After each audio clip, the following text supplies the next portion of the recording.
అసలు హలాల్ అనేటువంటిది భారతదేశంలో ఎప్పటి నుంచి స్టార్ట్ అయ్యిందయ్యా అంటే ముస్లిం కంట్రీస్ నుంచి. అప్పట్లో ముస్లిం పాలకులు వచ్చిన తర్వాత ఈ యొక్క హలాల్ అనేటువంటి కాన్సెప్ట్ మన తాత ముత్తాతల నుంచి అది వస్తూ వస్తూ వస్తూ ఇప్పటికీ అలాగే నిలిచిపోయింది. ఇప్పటికీ అలాగే ఉండడం వల్ల మీకు ఏమైనా నష్టమా అంటే చాలా నష్టం జరుగుతుంది. నాకు నష్టం కాదు, మన దేశ భద్రతకు ముప్పు వాటిల్లేటువంటి అవకాశం ఉంది కాబట్టి ఈ రోజు మనం చర్చ తీస్తున్నాం. దీన్ని అంటే హలాల్కు దేశ భద్రతకు సంబంధం ఏంటి చెప్తాను.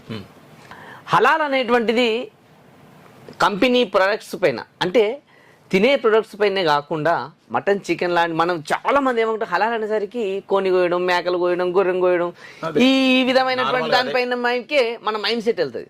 కానీ ఇప్పుడు హలాల్ అనేటువంటి ఒక లోగో, ఈ హలాల్ అనేటువంటి పదాన్ని నిత్యం వాడే తినడానికి లేని